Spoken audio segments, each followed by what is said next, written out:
Вітаем, шановнае гаспадарства. Ужо 2 траўня, як хутка ляціць гэтая вясна, трохі нават не верыцца. Субота ўжо сярэдзіна традыцыйна доўгіх травеньскіх выходных. Раніца з Белсатам пачынае ваш, і наш дзень. Дзякуй, што вы з намі сёння. У студыі Дзеніс Дудзінскі, Кацярына Раецкая. Як вы бачыце, мы не на шашлыках, не на лецішчы, якое цяжкае слова, не бульбу пасадзіць спрабуем, а прыйшлі зрання на працу, каб, напэўна, зрабіць вашу раніцу трохі лепшую. А вось наконт бульбы мне падаецца, што яе ўжо і не саджаюць больш. Гэта мне так падаецца.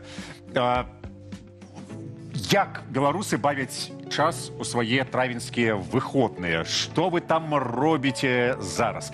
Шашлык ці бульба займаюць ваш час? Пішыце ў каментарах, гэта будзе пытанне нашага сённяшняга эфіру. Вашы адказы мы абавязкова занатуем, зачытаем, будзем нейкія варыянты прыдумляць таксама, але пачнем размову традыцыйна з сур'ёзнай падзеі. 28 красавіка на волю выйшаў беларускі журналіст, актывіст Саюзу палякаў Беларусі, лаўрэат міжнароднай прэміі Сахарова, цяпер ужо былы палітзняволены Анджэй Пачобут. А нашы журналісты паразмаўлялі з чалавекам, які сустракаў Анджэя на мяжы. Гэта польскі журналіст Барташ Вілінскі. Давайте зараз паслухаем, як адбываўся гэты самы абмен. Сёння з госцем Белсату Бартакам Вілінскім, журналістам газеты «Выборча», паразмаўляем пра вызваленне журналіста і дзеяча польскай меншасці Анджэя Пачобута. Падзею, якая выклікала шырокі рэзананс як у Польшчы, так і за яе межамі. Пані Бартку, дзякую, що знайшов пан час на розмову.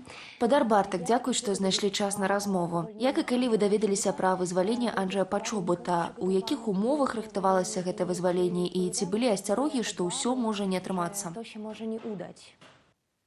Так, то, czy to się uda, to było niejasne do samego... Так, до самага канца не было зразумела, ці ўсё атрымаецца. Фактычна, да таго моманту, пакуль Анджэй не перасек польскую мяжу. І да апошняга не было ўпэўненасці, што чалавек, якога мне правядуць на мяжу, гэта сапраўды Анджэй. І што ён увогуле вырашыць перайсці. Я падрыхтаваў для сябе некалькі аргументаў, каб пераканаць яго паехаць у шпіталь, каб яго нехта гледзеў, каб проста угаварыць яго выбрацца з той страшнай краіны.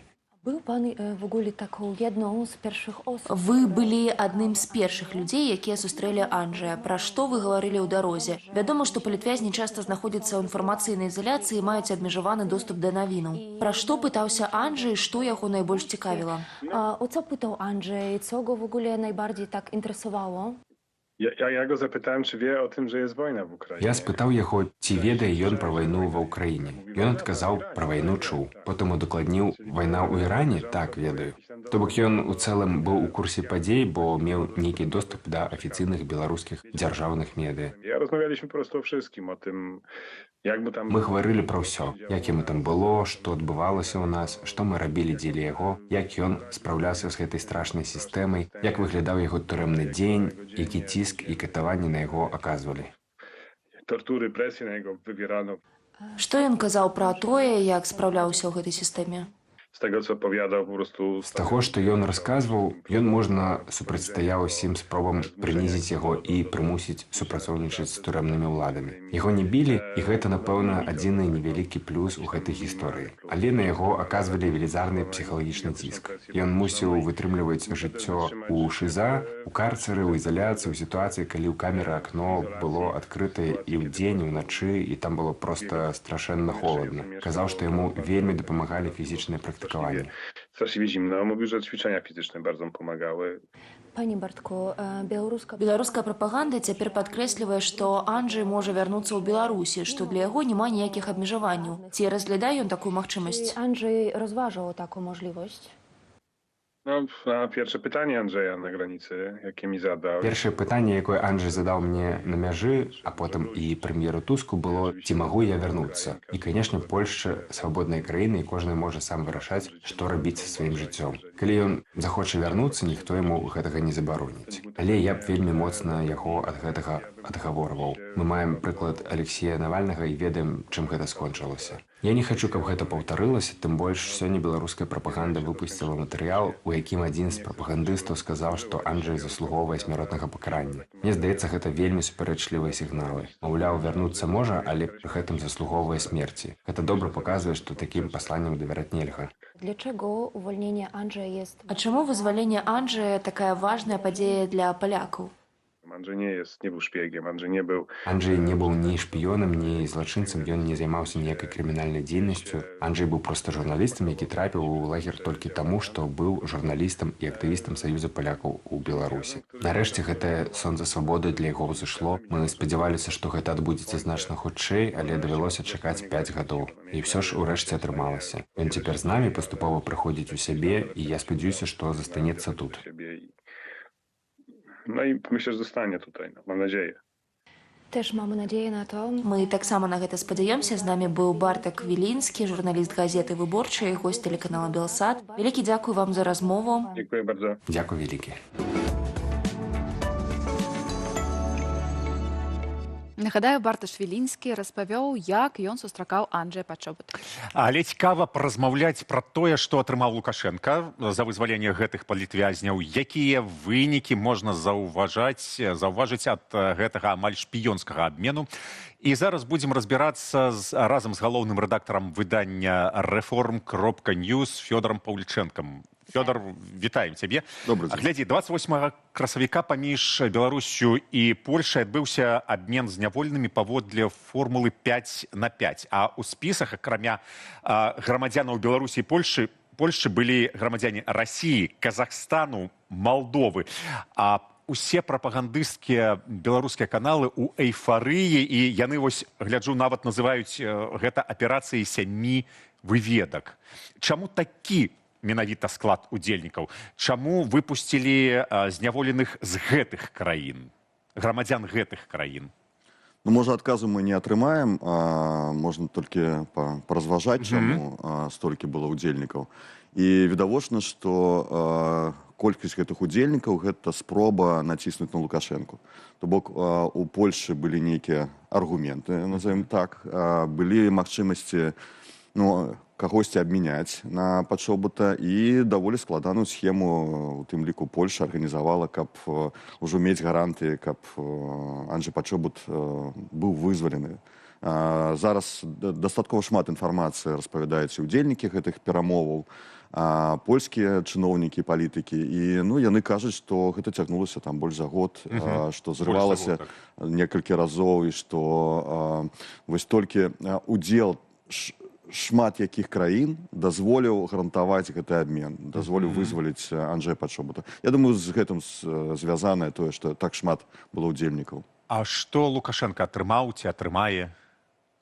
Ну, глядзіце, наколькі мы разумеем зараз, і спецпрадстаўнік прэзідэнта США пра гэта таксама наўпрост кажа, справа ў тым, што гэта частка буйной так званай здзелкі паміж США і Лукашэнкам, і былі перамовы, у тым ліку наконт Анджэя Пачобута, і Амерыка ціснула на Лукашэнку, і казаць пра тое, што ён атрымаў, ну, ён атрымаў працяг перамоваў з США ў першую чаргу. А па-другое, ну, мы бачым, што гэты абмен, у тым ліку на беларускіх шпіёнаў, лукашэнкаўскіх шпіёнаў, і я адзначыў бы гэтага малдоўскага былога высокапасадоўцу, які насамрэч, ну, гэта, ведаеце, ну, гэта такая перамога для беларускай спецслужбы атрымаць такую фігуру у якасці агента, і, безумоўна, калі б яны не прыклалі высілкаў, каб яго вызваліць, ну, хто б супрацоўнічаў з нейкім там беларускім КДБ. А так, ну, мы бачым, што яны рэнамэ свае падтрымалі.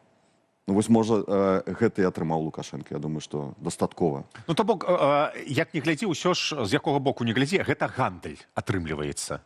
Ну, мы бачым, што тут гандаль, що, ведаеце, мы ведаем, што Лукашенко гандлюе людзьмі, а тут яшчэ ўцягнуў гэты гандаль так шмат краінаў, і атрымалася, што, ну, ён як ракавая пухніна выкідвае гэтыя свае хваробу сваю на іншыя краіны. Ну, так, жартаваць-то можам, але, ну, мы бачым, што Беларусь, ну, проста як нейкі, ну, сучасная Беларусь Лукашенко, як нейкі Хамас, які яшчэ ўцягвае і іншыя краіны ў гэты гандаль. А ці сапраўды гэта беларускія спецслужбы і менавіта Лукашенко і ягонае атачэнне гэтым займалася? Ці, мабыць, гэта інтарэсы там Расіі ці нейкіх іншых краінаў, якія таксама мелі там пры абмене сваіх грамадзянаў? Ну, мы бачым, што Лукашенко хацеў за пачобута шмат. Такі козыр у перамовах з Польшай, але відавочна не хапала часу, каб ўжо гандаль зрабіць з палякамі. І відавочна, што яго мусілі вызваліць у межах гэтых перамоваў з ЗША. Вызвалілі шмат людзей, якіх проста вызвалілі, таму што ЗША здымалі санкцыі, напрыклад. І мы бачым, што проста ўжо такое адчуванне, што ў апошні момант хоць штосьці там атрымаць ад палякаў, вось давайце гэта правернем праз спецслужбы. Неяк так гэта выглядае, безумоўна, проста брыдка разважаць на гэты конт, але вось такая сістэма, яна так гандлюе людзьмі, і выгандлівала для сябе некалькі шпіёнаў. Я чуў, хтосьці з польскіх палітыкаў распавядаў, калі яго запыталі, а зараз ось якія пасля вызвалення пачобута, якія адносіны будуць паміж Польшай і Беларусі, ён адказаў так: а раней адносіны былі вельмі кепскія, а зараз яны вельмі кепскія. Так, это замміністра замежных спраў Польши, ён адказаў, што было мінус 20, а зараз мінус 15. Ну і тут, безумоўна, пра гэта таксама цікава паразважаць, што здарыцца далей з польска-беларускімі адносінамі. Ну і выглядае так, што хацеў бы, канешне, я б хацеў, каб адносіны палепшыліся, каб беларусы атрымлівалі больш польскіх візаў, каб чыгунка запрацавала. Шмат якіх можна дамагчыся, не тое, што насамрэч саступак для беларускага грамадства. Але выглядае так, што не будзе, можа быць, такіх відавочных саступак. Магчыма, будуць больш умацоўвацца нейкія сувязі эканамічныя паміж тымі ж самымі лукашэнкаўскімі структурамі, ці там, напрыклад, нейкія нафтавыя угоды могуць быць, ці, напрыклад, вось пра гэта тоже шмат разважаюць, пра тое, што зацікаўлены быў нават у гэтым абмене Кітай, тому што ёсць транзіт, была спроба націснуць на Лукашэнку праз спыненне транзіту з боку Польшы, і, безумоўна, у гэтай гульне быў таксама Кітай. Вось атрымліваецца, што калі і будуць нейкія пацяпленне нейкае адносінаў, пацяпленне як? З мінус 20 да мінус 15, то можа тычыцца ў першую чаргу стабільнага транзіту. Ну і па-другое, я думаю, што вышэй за тое, чаго могуць дамагчыся амерыканцы, напрыклад, каб запрацавала амбасада, каб там нейкія частка санкцый былі знятыя. Далей палякі, на мой погляд, не пойдуць. Вось это столь такая, куды ўжо вышэй скокаць палякі не будуць. Добра, а Коул, як яго імя? Джон Коул, напісаў у Экс, што ягоная каманда працавала над абменам, а Наўроцкі паведаміў, што пачобута вызвалілі дзякуючы перамовам прэзідэнтаў Польшчы і ЗША. Навошта ЗША ўсё гэта? Дзе ЗША, дзе Беларусь, якія там... І ці гэта абяцанкі нейкія, якія, напрыклад, Коул прыехаў у Беларусь, нешта паабяцаў, я там дапамагу з Літвой, з Польшай наладзіць. Мы ўжо задавалі гэтае пытанне апошні час цябе, але ж... Глядзіце, там... Што? Навошта гэта ім? Глядзіце, безумоўна, відавочна, што гэта ціск амерыканцаў, у іх ёсць нейкія планы, можа, на Лукашэнку, можа, яшчэ нейкія планы на Беларусі, не ведаю, там, калі, шмат было такой канспіралогіі, пакуль невядома гэта, але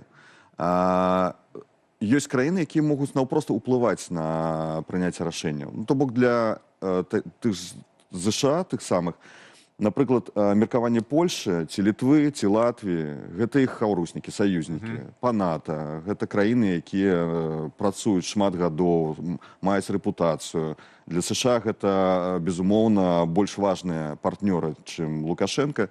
І меркаванне гэтых краінаў, яно важнае.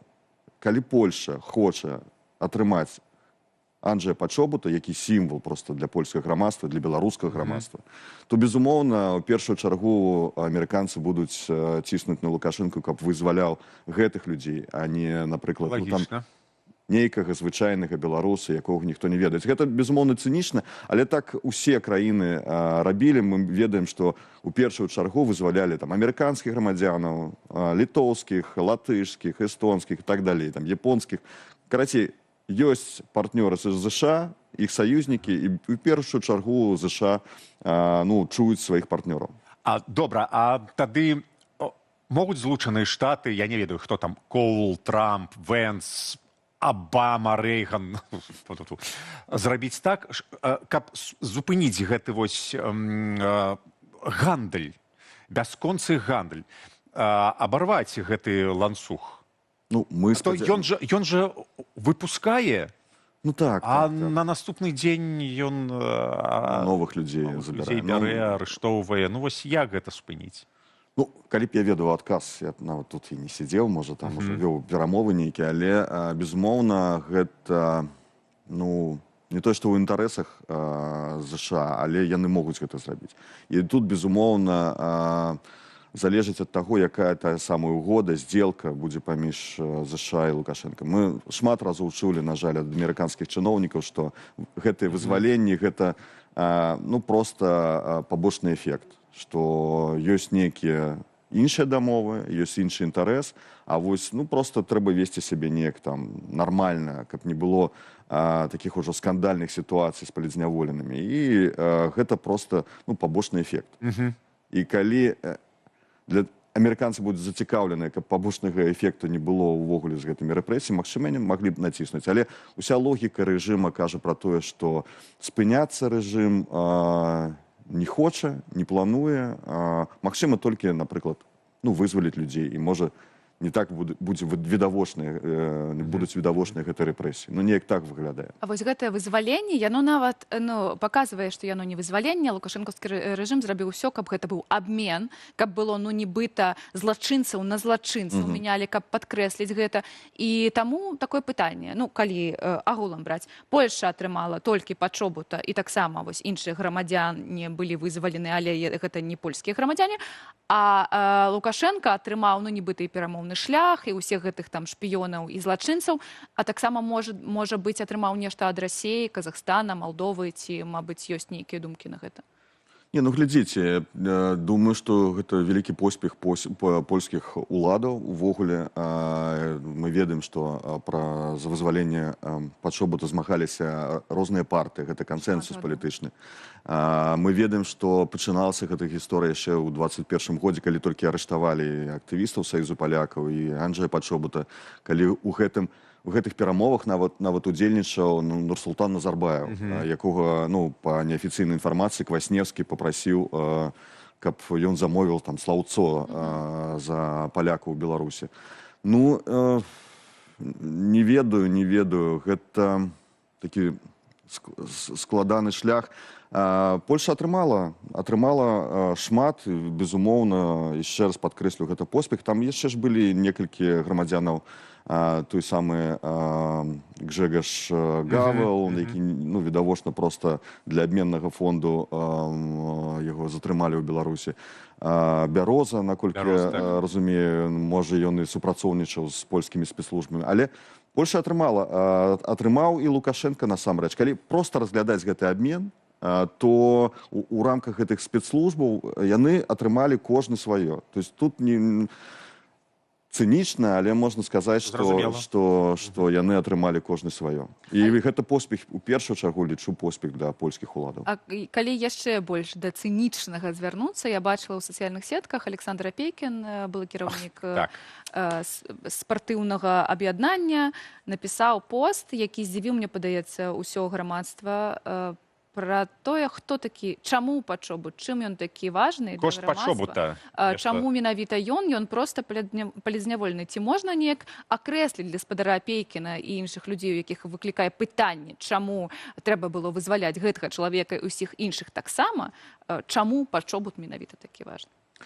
Ведаеце, такі гэты допіс у Фейсбуку, гэта для вельмі маленькай аўдыторыі. Я думаю, што нават каментаваць гэта не трэба, таму што гэта проста спроба хайпаваць на тэме. Але ўсё ж такі, ведаеце, можа, не кожнае грамадства мае аўтарытэтаў.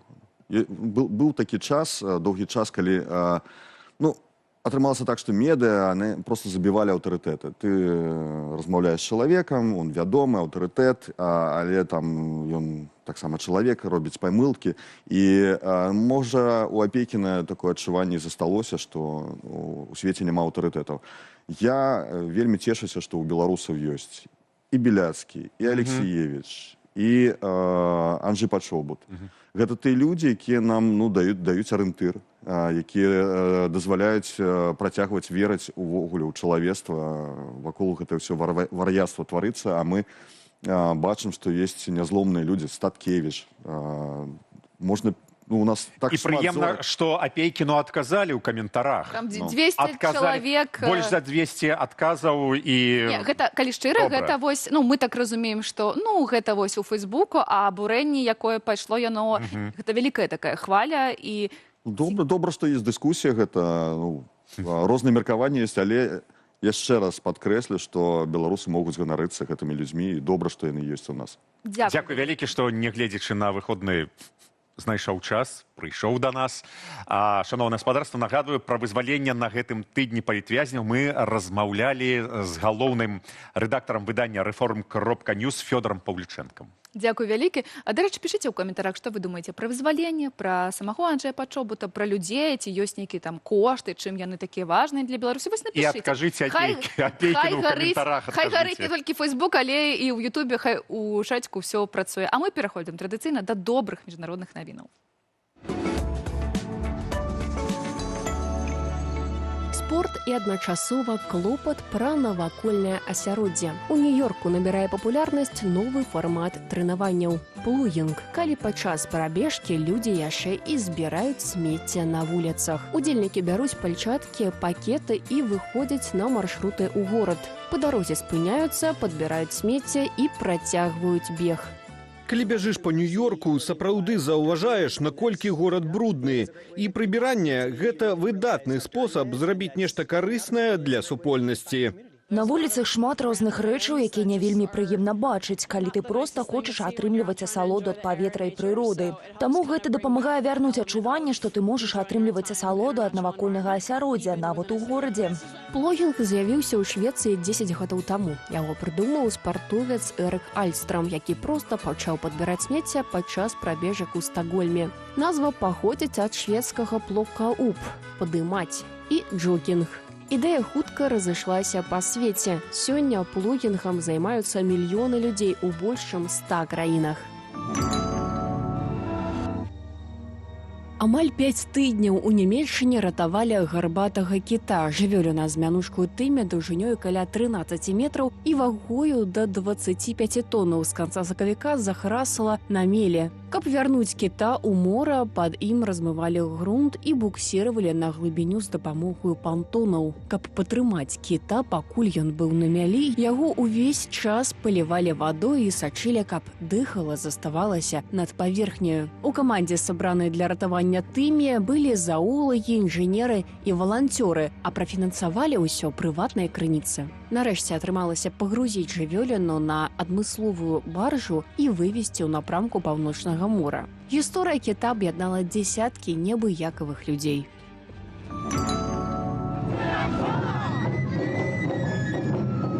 Выглядае, у Японіі вясну ніколі не позна сустрэць яшчэ раз. У Токусіма на гэтым тыдні яе адзначалі кветкамі і танцамі. У горадзе прайшло выступленне з традыцыйным танцам ава-адоры. Звычайна яго танчаць улетку падчас вялікага фестывалю, але сёлета пастанавілі паказаць ужо вясной, каб прывабіць турыстаў і мясцовых жыхароў.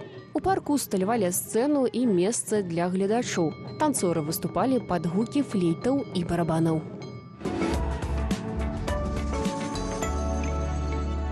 Раніца з Белсатам, наша свядоца Сандра, Катя і Дзяніс, мы ўсе разам тут. Распавядзі, калі ласка, што цікавага на гэтым тыдні беларусы? Саджалі калі-небудзь бульбу, а? Мы? Да. А шашлычок? Да?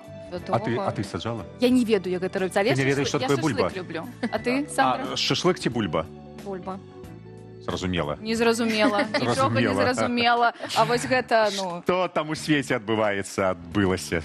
Ой, ну слухайте, апошнія дні ў ТРЭС горача, прямо вельмі горача абмяркоўвалі новы помнік жанчынам жыллёва-камунальнай гаспадаркі. Не ведаю, ці вы бачылі. Так, менавіта помнік. Так. Вось, рэакцыя людзей, у прынцыпе, была прадказальная. Людзі пісалі, што не хапае слоў «помнім», «скарбім», «датаў», «жыцця». Так, хтосьці задаўся пытаннем таксама, ці не пахавалі там таксама гэтых жанчын пад гэтай плітой. Я не ведаю, недобра працавалі ў ЖКХ. Каму гэта магло ў галаву прыйсці? А давай зробім ось граніта чорнай. Што вам не падабаецца? Там нават лагатып год беларускай жанчыны. Такі прыгожы. Жанчынам ЖКХ. Не падабаецца. Гэта ты пісала там камент таксама вельмі быў. Прыгожая дзяўчатка на Беларусі. Там, дзе вельмі абараняюць і пішуць, што мы за мяжой тут вось гэтыя беглыя. Зайздросцім. Мы зайздросцім. Шановная, вы ведалі, як цяжка за мяжой помнік паставіць чалавеку? Вы б ведалі. З граніту. Я ведаю, як вам, але ў мяне прямо рука цягнецца туды палажыць дзве чырвоныя гвоздзічкі. Прыгожа. Так, і цікавая прапановая праца трапілася ў тыктоку, у Беларусі, але чамусьці многія думаюць, што гэта фейк. Давайте паглядзім, і што вы думаеце на гэты конт. Ищем человека или семейную пару для проживания и ухода за домом. Хозяева уехали. Нужен тот, кто возьмет на себя присмотр за жильем и территорией. Возраст – от 18 до 65 лет. Все необходимое для комфортной жизни на месте есть. Зарплата – 7 тысяч белорусских рублей в месяц. Заинтересованы? Ставьте плюс. Контакты работодателя по ссылке в профиле. Мне падаецца, такія аб'явы не ходзяць у тыктоку. Вось гэта нейкая, прабачце, але ж гэта глупства. Але я не вельмі зразумела, дзе это у нас такія дамы. Ну, мабыць, гэта не это у СНГ, там было написано СНГ, Россия. Гэта грамадзянаў. А каго запрашаць? Праца ў Беларусі. А ў Беларусі? Назіраць за домам. І трэба яшчэ крычаць «Жыве Беларусь». Калі вы з Расіі, заўсёды выходзіце і раніцай «Жыве». Не, ну такое, не веру. Годных было там шмат. Але таксама было шмат людзей, якія пісалі, што гэта выглядае як фейк, Гэта разумныя людзі. Гэта фейк. Гэта не выглядае як Беларусь. Гэта як накшталт аб'яў, дзе напісана, што прыходзь да нас, будзеш зарабляць 10 тысяч $10 у месяц, і нічога рабіць не трэба, сядзі ў хаце і не працуй. Так. І вось там было, з'ехалі кудысьці з Беларусі, трэба проста даглядаць дом. Такі шыкоўны дом у Беларусі, яшчэ за гэта атрымліваць 7 тысяч беларускіх рублёў. Так, 7 тысяч. Лепей бульбу, мне падаецца, саджаць, ці, мабыць, шашлычок рабіць. А вы, дарэчы, там побачылі агарод які-небудзь? Не, там бассейн, толькі бассейн. Ну, это вось, кажу, не выглядае як Беларусь. Ну так. А у нас ёсць таксама для цябе невялічкі сюрпрыз, для ўсіх беларусаў. У Варшаве ўжо другі дзень праходзіць 5-я канферэнцыя беларусаў свету. Там цяпер наш калега Алесь Залеўскі, карэспандэнт Белсату. Ён да нас зараз далучыцца, калі пачуе нас пабачыць. Вітай. Алесь, бачым. Вітаю, Катя, вітаю, Денис. Мы з вами знаходзімся на канферэнцыі беларусаў і беларусаў свету. Ну і толькі што скончылася панель, там, дзе прадстаўнікі з розных дыяспараў, з усіх асноўных накірункаў свету, фактычна беларускіх дыяспараў спрачаліся пра тое, дык як нас, беларусаў за мяжой, называць сябе дыяспарай, нацыянальнай меншасцю, ці палітычнай некай сілай, якая дамагаецца пераменаў у Беларусі. Побач са мной Михаил Рубин, прадстаўнік нямецкай дыяспары, а дакладней народных посольстваў Германии. Правильно? Правильно, и очень приятно присутствовать здесь на конференции уже 5-й раз, 5-й год. Приятно, как всегда говорит с Белсатом, у вас очень интересная, добрая публика. И да, вы абсолютно правы, была очень интересная панель, круглый стол. И мы пришли к выводу, что нельзя однозначно ответить на этот вопрос. Это процесс, и у каждого этот процесс разный. У меня мой абсолютно личный. Я живу в Германии уже больше 33 лет. Фактически чувствую себя там дома. И в 2020 году, наверное, получил назад родину. Вот обратившись к ней, видя, что происходит, первый раз за много-много лет, поняв, что в этот раз нужно голосовать, и не просто голосовать, а нужно быть активным, нужно принести весь опыт, который накопился за годы жизни в свободном мире, в цивилизованном мире, в демократической Европе, особенно опыт мой, который я накопил за 15 лет активного участия в немецкой политике, как раз в 2020 году, когда мы первый раз выходили на улицы. Я говорю «мы», потому что мы одновременно и в Минске, и в других белорусских городах, и мы в европейских столицах, в европейских городах, мы объединились. И вот тот опыт, лично мой, накопленный в политике немецкой, как раз пригодился и был двухсторонним. Я получил родину назад. Ваш опыт, вы были депутатом городской рады. Да, во Франкфурте на Майне, в одном из центральных районов Франкфурта. И как раз на первые митинги меня пригласили выступить как местного депутата с белорусскими корнями. И потом этот процесс был молниеносным. Особенно у нас в Германии из ниоткуда родилась огромная диаспорная ассоциация «Разом», которая сегодня является одной из самых больших в мире. И для меня, как бизнесмена, человека, построившего не одну фирму в IT-области, это был прекрасный пример, который я сейчас привожу на многих бизнес-конференциях. И сегодня тоже на круглом столе сказал, что не каждый стартап растет по такой экспансии, так быстро, потому что люди шли сердцем, люди хотели дать. И самое интересное, что теперь они получают обратно. Потому что мы познакомились, мы знаем друг друга, мы общаемся. И это не только уже закрывается в рамках наших народных посольств каждой отдельной страны или таких диаспорных ассоциаций, оснований, как «Разом» или какие-то другие, «Таланка», например, в Италии. Мы вместе, и мы не только даем, но и получаем. Калі казаць пра беларусаў в Германии, неким чынам вы бачыце, вот идете по улице, вось это беларус. Гэта по мове, по походке, по одежке. Як вы познаете беларусаў за мяжой? А никак. Вот так просто на улице, наверное, все-таки не узнать. И раньше только случайно в разговоре где-то, абсолютно случайно можно было узнать, что мы родились в одной стране, иногда в одном городе, земляки. И я уже сегодня шутил, находясь на этом круглом столе, что раньше всегда белорус был для меня, не только в Германии, в Западной Европе с приставкой «о». «О, так мы земляки». А теперь мы уже знаем друг друга. Особенно в городе, во Франкфурте, где я жил, я знал, что есть еще 2-3 выходца из Беларуси, не больше. Сейчас нас сотни. Сейчас мы встречаемся, мы идем в парк на пикник вместе, мы участвуем в политических мероприятиях, мы вышли с нашими БЧБ-флагами в ту страшную ночь вечером, когда началась полномасштабная агрессия России против Украины. Мы плечом к плечу стояли с украинцами, но мы уже знали друг друга, и нам не надо было случайно узнавать, потому что вот такие события в 2020 году у нас на родине нас объединили. Сегодня прозвучала, кстати, эта мысль на круглом столе, что нас, белорусов, объединяет беда. А теперь нас объединяет не только беда, нас объединила беда, но теперь мы встречаемся и в празднике. И не надо искать случайных встреч, и нет вот этого уже «о». Мы таки узнали друг друга. Мы не знали друг друга до 2020 года, а теперь мы узнаем, и нас уже не разделить. Дякую великий. Михаил Рубин, координатор так народных амбасад у Германии, так, ну і так само бізнесовець, ну і були депутат нават гарадской рады у Франкфурте. Так, ну а спадарства мы сустрэнемся ў наступныя включэнні.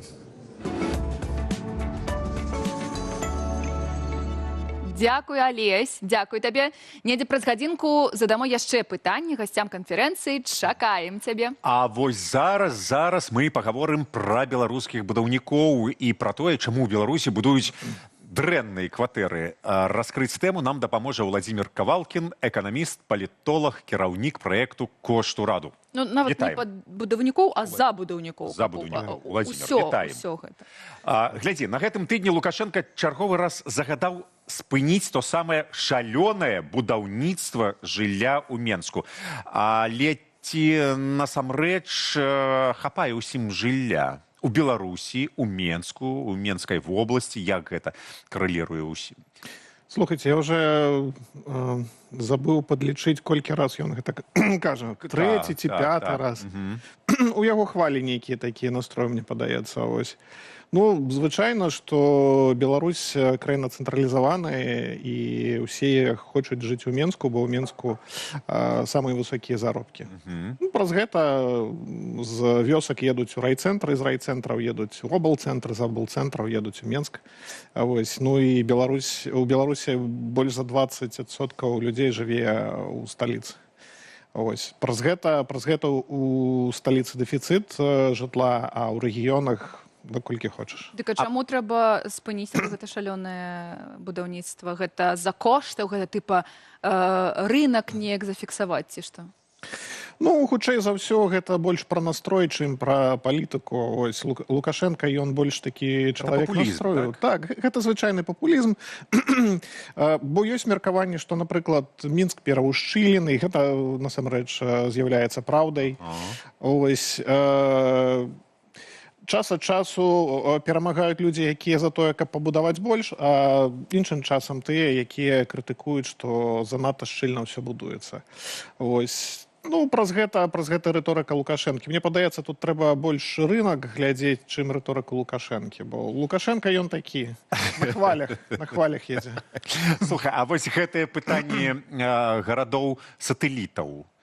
Сокал, мне падаецца, быў такі, ці ёсць ён зараз нават яшчэ. Смалявічы, вось гэта ўсё... Гэта мае перспектыву нейкую, каб пашыраць Менск вось у гэтыя гарады побач? Так, гэта мае перспектыву, калі гэта рабіць нармалёва. Як гэта робяць, напрыклад, у Европе, будуюць гарады гэтыя сатэліты і туды робяць нармальныя дарогі. Гэта раз, і другое, гэта нармальную чыгунку. Каб людзі, напрыклад, у Смалявічах селі і праз 30 хвілін былі ў цэнтры Менску. Тады ў такім разе гэта працуе. Але калі вы стаіце ў чарзе на маршрутку 2 гадзіны і чакаеце, каб прыехаць спачатку у Менск, а потым выехаць з Менску, яшчэ 2 гадзіны чакаеце ў гэтай чарзе, то гэта не вырашэнне. А чаму так адбываецца? Ну, таму што Мінск забудоўваецца з больш гаманцамі Лукашэнкі зараз, так? Яны не зацікаўлены ў інфраструктуру. Іх галоўная цікавостка – гэта вось тую зямлю, якія яны бясплатна задарма атрымліваюць ад дзяржавы, забудаваць як мага шчыльней, пабудаваць там гэтыя шматпавярховікі, ну і каб зарабіць грошы і вывезці іх там на Кіпр ці ў Арабскія Эміраты і так далей. Гэта вось зараз нават адказ на наступнае пытанне, чаму ў Беларусі так актыўна прасоўваюць жытловыя комплексы, вось гэтай шчыльна-шчыльна. Людзі куплялі, набывалі вось гэтыя кватэры ў чалавейніках, так і... Мінск міра. Так, бо гэта вельмі танна будаваць. Глядзіце, па-першае, Лукашенко аддае зямлю без аукцыёна, задарма. Потым ён раздае льготы па падатках, па НДС, па імпартных пошлінах і гэтак далей. Далей. Туды ўсе камунікацыі цянуць за кошт мінскага бюджэту. То бок браты Карычы, яны там зарабляюць шалёныя грошы. У іх афіцыйная рэнтабельнасць 60%, і гэта ў 10 разоў больш, чым у сярэднім па галіне будаўніцтва. То бок сярэдняя 6, а ў іх 60. Яны працуюць як такая помпа. Яны выцягваюць грошы з беларусаў, вывозяць іх на Кіпр у Агэ і адчуваюць сябе вельмі добра. Але частка ідзе ў кішэню Лукашэнкі. Хутчэй за ўсё, але мы гэтага не ведаем. Але мы пра гэта можам так наўскосна думаць. Чаму? Таму што вось калі глядзець, каму першаму адмянілі санкцыі, гэта былі Карычы. То бок гэта вельмі для іх істотна было. Так, і хутчэй за ўсё гэта вырашалася на ўзроўні Лукашэнку, каб вось Карычаў вывесці з-пад санкцыяў. Але гэта ж не адзіныя такія фірмы, якія працуюць, а Карычы гэта больш лічыцца прыватнымі фірмамі, ну, нібыта гаманцом Лукашэнкі. Ці, мабыць, той же Мапіт, я ведаю толькі Мапіт з усіх, хто будуе дамы. Ну, Мапіт гэта дзяржаўнае прадпрыемства, і чаму, напрыклад, не яму аддаюць усе вялікія заказы, а вось нейкаму... Гэта прыватныя Карычы? Чаму не аддаюць Мапіду, напрыклад, вось такія праекты? Таму што Мапіт, ён... Ведаеце, ён такі больш савецкі, ён не наладжаны, каб пампоўваць грошы. Яны больш глядзяць там на нейкія стандарты, потым яны плоцяць плюс-мінус нармальныя заробкі сваім страйбанам, потым яны выкарыстоўваюць плюс-мінус, ну, танныя, але як бы мінімальна якасныя там бетон, сталі гэтак далей, вось кампаненты будаўніцтва. Гэта карычы ўвогуле не робяць. Чаму так людзі скардзяцца на якасць будаўніцтва карычаў, Мінскміра, Маяк, Мінская і гэтак далей. Гэта простое, што там усе стандарты парушаюцца будаўніцтва. Вось. Там парушаюцца стандарты будаўніцтва па шчыльнасці, там парушаюцца стандарты піар і маркетинга, калі вам абяцаюць адно, а будуюць іншае. По метражу таксама. Я бачу, што Мінск-Мір гэта самая такая вялікая, дзе людзі, а дзе яшчэ мае 3 метры, вось, а куды падзелася? Так. Вось. І карычы закупаюць, калі мы кажам пра імпорт, самыя танныя з усяго свету. То бок самыя танныя матэрыялы для будаўніцтва закупляюць карычы. Чаму? Таму што яны свой бізнес будуюць на тое, каб выцягнуць як мага больш грошаў. І гэта, Лукашэнку, я так думаю, і перш за ўсё яго сям'ю вельмі цікавіць. Выцягнуць як мага больш грошаў вось тут і зараз з беларусаў, вывесці іх за мяжу. А як там беларусы будуць жыць, гэта ўжо там 10-е пытанне. Окей, добра, гэта зразумела. А чаму спачатку, з самага пачатку будаўніцтва не закласці вось гэтую ідэю парковак, азелянення тэрыторыі? Чаму? І ці патрэбна гэта беларусам? Не, беларусам гэта патрэбна. Я разумею, так, гэта не патрэбна карычам. Чаму не зрабіць? Гэта ж не такія ўжо і вялікія грошы. Ведаеце, калі ваш бізнес, ён пабудаваны вакол тэмы выпампаваць як мага больш грошаў, то бок вы прыходзіце асабіста там да Лукашэнкі, асабіста да кіраўніцтва ісполкома і вырашаеце свае пытаннішкі сам-насам. Калі Лукашенко сваім указам можа там выдаць вам зямлю задарма, калі Лукашенко можа вам там сваім указам адмяніць налогі і выдаць розныя льготы, навошта вам рабіць добра? У вас зусім іншая мэта будаўніцтва. Вы не пра будаўніцтва, вы пра тое, каб выцягнуць як мага больш грошаў. Вось калі паглядзець, насамрэч у Беларусі ёсць такія забудоўшчыкі, якія больш-менш стараюцца для людзей нешта зрабіць. Дзяржаўныя ці прыватныя? Нават прыватныя. Калі казаць, напрыклад, пра Астро. Але там, я ведаю, там мапіт будуе. Ці ўжо не? Калі я калісьці вывучала гэтую тэму, там быў мапіт, але як на падрадзе, я так разумею, яны не гатовы служыць. Так, і карычам там могуць таксама і дзяржаўныя трэсты будаваць і гэтак далей. Тут размова пра дэвелапера. Астро яны робяць троху іначай. Яны зацікаўлены ў доўгатэрміновай стратэгіі, у тое, каб быў давер. Вось, і яны эксплуатуюць. У іх ёсць свае арганізацыі, якія эксплуатуюць то, што пабудавана. То бок яны больш зацікаўленыя, каб людзі былі задаволеныя. Таму яны будуюць зусім іншым чынам. А з іншага боку ёсць вось карычы, у іх мэта адна. Гэта грошы, гэта выпампаваць як мага больш грошаў з беларусаў, вывесці іх за мяжу. І гэта гарантыя таго, што будуць дэфекты, будуць незадаволеныя людзі, якія набываюць за вялікія грошы гэтыя кватэры у там Менск свет. Але ёсць нейкія яшчэ такія фірмы, якія таксама дрэнна робяць сваю справу, дрэнную забудову, і таксама выпампоўваюць грошы з... Вось цікава было, калі гэты паўночны бераг пачыналі будаваць арабскія шэйхі, але потым яны саскачылі з гэтага праекта пра санкцыі. І зараз там Айрон пабудаваў, пакуль што мы на 100% не ведаем, як яно там добра. Айрон гэта... Гэта прыватны забудоўшчык, ён будуе так сярэдненька. Я б сказаў, што гэта такі аналаг Дзяржтрэста, але прыватны. То бок гэта такі дэвелапер, які будуе сярэднюю якасць, сярэднюю цану. Так вось. То бок яшчэ пабачым. Як яны там да Лукашэнкі, ці маюць яны нейкія стасункі, пакуль што невядома. Хутчэй за ўсё не вельмі, бо яны звычайна купляюць, як і Астро Дэвелапмент, вось гэтую зямлю праз аўкцыёны.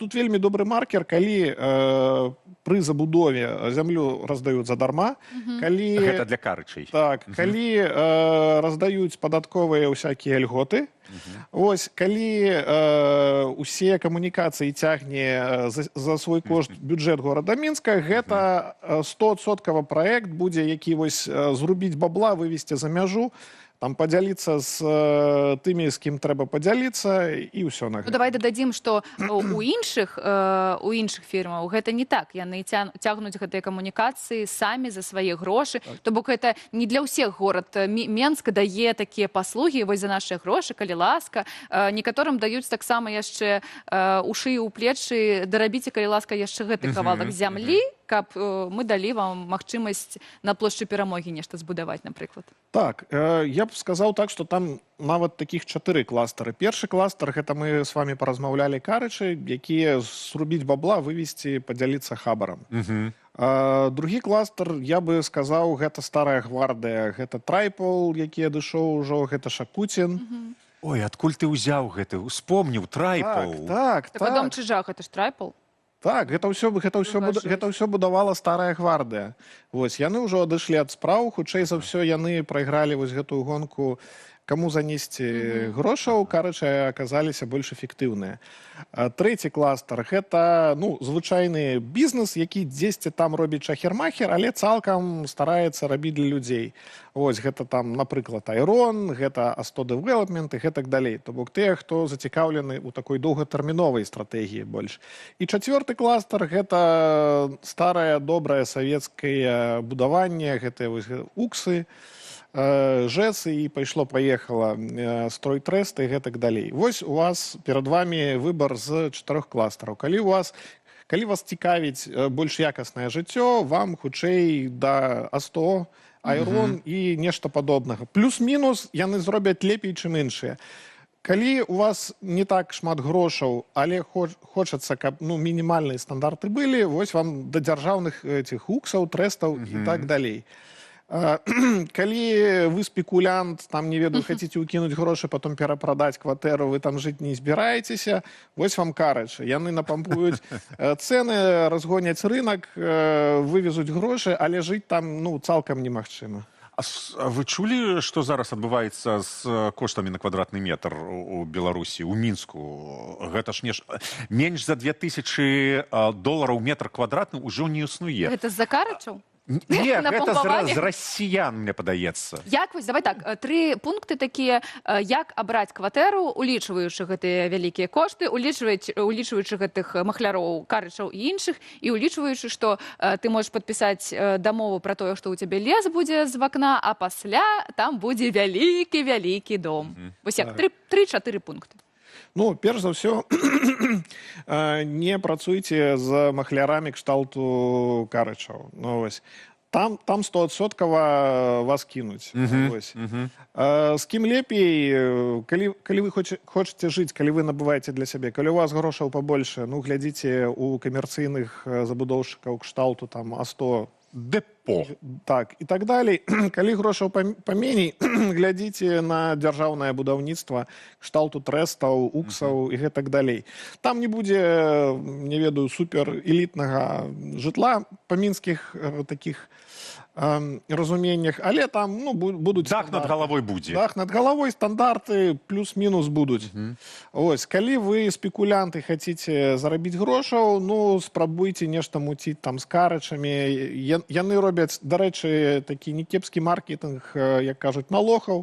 Яны цягнуць вось гэтыя грошы з рэгіёнаў. Чалавеку з рэгіёна там студыя ці, як яны кажуць, Еврадвушка у Мінскміры гэта проста Дубай, вось. І яны умеюць напампаваць гэты таксама попыт, разагнаць цэны, і калі вы увайшлі там, не ведаю, у самым пачатку, а потом перапрадалі, то хутчэй за ўсё заробіце, але жыць там будзе хутчэй за ўсё не вельмі добра. Немагчыма там жыць зараз, глядзіш на гэтыя здымкі. Дзякуй вялікі. З намі быў кіраўнік праекта «Кошторады» Владзімір Кавалкін. Дарэчы, напішыце ў каментарях, у якім раёне, давайте так, вы жывеце, мабыць, ваш комплекс жылым і таксама... Мабыць, вы плануеце набыць кватэру, колькі зараз ўсё каштуе. А пакуль такі перапыначак невялікі, Хрысціна Дробыш падрыхтавала кулінарныя кнігі па-беларуску. Распавядзе нам пра іх.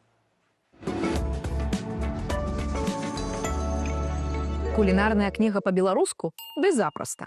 Про здоровое харчевание?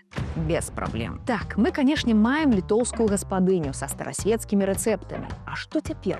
Где знайсці сучасныя рецепты по-беларуску? Как просто и спажыўна. А я вам зараз усё расскажу. Спадзяюся, вы ўжо паелі. Алеся Княжевич, псіхадыеталагіня, хелс-коуч, кухарка, працуе на скрыжаванні харчавання і псіхалогіі, дапамагае людзям наладжваць адносіны з ежай без віны і самакантролю. А таксама дужа паважае і прасоўвае беларускія традыцыі ў кухні. Прэзентацыі кніг Алесі асобная гісторыя, таму што суправаджаюцца дэгустацыямі. Шыкоўна, я лічу. Першай кнігай стала «Каляды, падрыхтуйся да свята». Тут і рэцэпты, прасякнутыя нашымі традыцыямі, ад духмяных імбірных пернікаў да запечанай рулькі. І ідэя стварэння утульнай святочнай атмасферы. Усе рэцэпты простыя ў выкананні. Можна сцягнуць сабе электронку. Наступная кніга рэцэптаў на Вялікдзень. У нашай традыцыі гэта цэлы рытуал. І ведаючы падыход Алесі, паверце, там усё на сваіх месцах. Сапраўдныя кулінарныя скарбы. Стейк па-полацку, гуляш па-радзівілаўску, каўбаскі па-івянецку і іншае. 6 раздзелаў для вашага натхнення. Сняданак, велікодны разагрэў, сямейнае застолле і гэтак далей. Дасяжнае ў электронным варыянце. Трэцюю кнігу я паспела ўчапіць сама. Без цукру, але са смакам. Таўсцезная, апетытная, больш за 100 аўтарскіх рэцэптаў без рафінаванага цукру, парады па заменніках, інструкцыі, як наладзіць свой рацыён без стрэсу і кулінарныя лайфхакі, а таксама раздзел з карыснымі парадамі ад лекара. Проста скарб. Я тэсціла сама і карыстаюся па сённяшні дзень. Дужа рэкамендую. І цяпер Алеся рыхтуе новую кнігу. Збалансаваныя сняданкі. 35 простых і, як адзначае аўтарка, псіхалагічна здаровых рэцэптаў. Для пачаткоўцаў самае тое. Кнігу ўжо можна купіць у электронным фармаце. Я вось чакаю выхаду папяровай.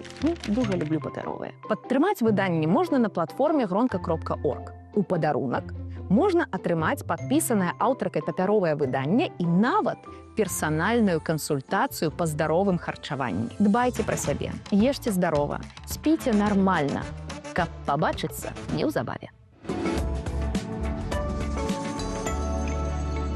Дзякуй, Крысціна. Я, шчыра кажучы, нават не ведаў, што яшчэ існуюць папяровыя кулінарныя кнігі. Самае прыемнае. Думаю, ўсё ёсць зараз там. Тут яйкі, тут мука. Ты увесь такі, і ты такі... Это ж самае прыемнае, ты такі сапраўдны кухар. Я, до речі, собі недавно заказала книгу з Британії. Ох. Паперовую, яна вийде тільки праз паўгады. Але ти вже... Так, я вже заказала in English. Так. Це про їжу чи просто про...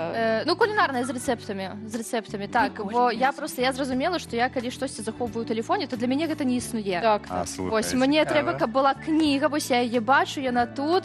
А коли у телефоні... Напишите в комментариях, до речі, ці ви готуєте в рецептах з книгаў, ці ви з інтернету, ці з тіктока, ну і усіляке такое.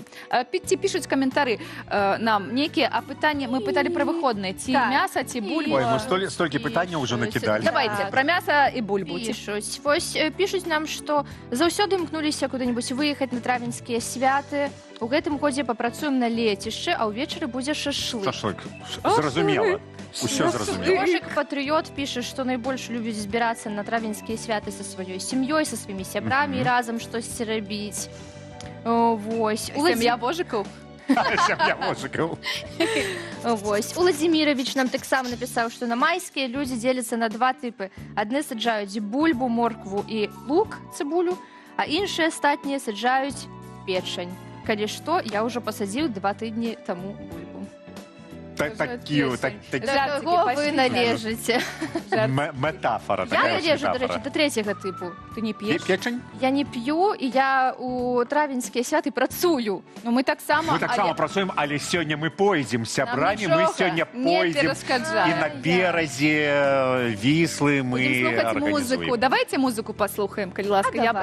Я роблю денс, щоб ви зрозуміли, що це вже... Це денс, да? Це да. Це називається денс. Зимувала, ю садочко на кленочко, сорочечко пряла, там у лісі наю з лісі совав до-до-до є, заспіваю співаночко, нехай вона чує, заплетеся шуми барвіночком, я тобі співаю весняночко, сію, сію, сію, сію, конопилички, сію, сію, сію, сію, зеленесенький.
І зноў вітаем. Вы глядзіце «Раніцу з Белсатам». Катерина Раецкая, Дзяніс Дудзінскі ў студыі.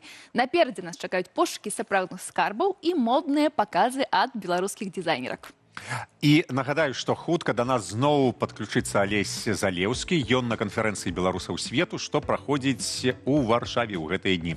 Дарэчы, пра раскіданых па свеце беларусаў, а канкрэтна беларускіх музыкаў наш наступны сюжэт. Олег Мінакоў, вядомы як Олег Джаггер, беларускі музыка, у 90-е гады фронтмен гурта Rubble Zone, аднаго з самых прыкметных праектаў на беларускай рок-сцэне таго часу. Зараз музыка жыве ў Бельгіі і працягвае пісаць песні, у тым ліку і па-беларуску.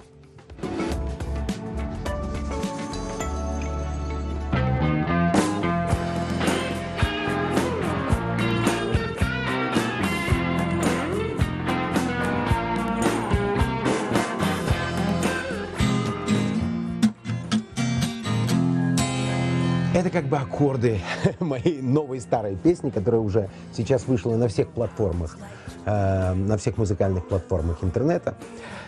Эту песню я написал очень давно. Я сейчас вообще стараюсь воплотить, записать те песни, которые были написаны уже, скажем так, десятки лет назад.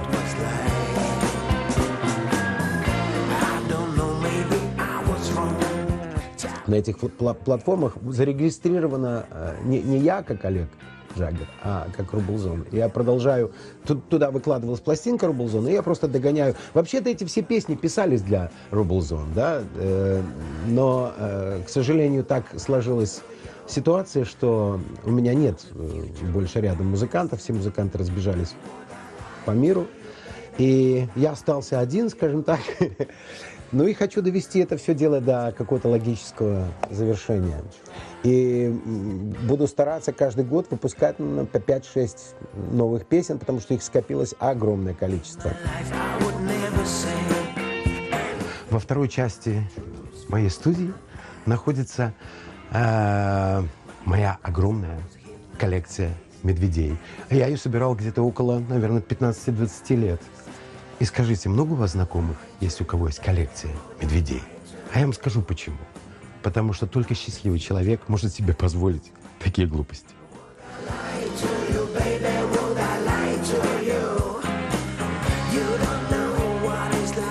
У нас эта культура античности здесь присутствует в Бельгии, наверное, больше, чем в какой другой стране. Вот буквально вот здесь вы можете увидеть, это античный магазин. Здесь антиквар. Здесь, кстати, я покупаю пластинки тоже иногда в свою коллекцию. И медведей. Так что здесь очень бережно к этому. Вот этот Иисус на фотографии 914 года уже был. Я не знаю, когда его поставили. Да, это традиция, я не знаю, это в Русларе или вообще в Бельгии, скорее всего, что вообще в Бельгии. На всех перекрестках стоит Иисус Христос. Если заметите, перекресток. И здесь никогда не было аварий.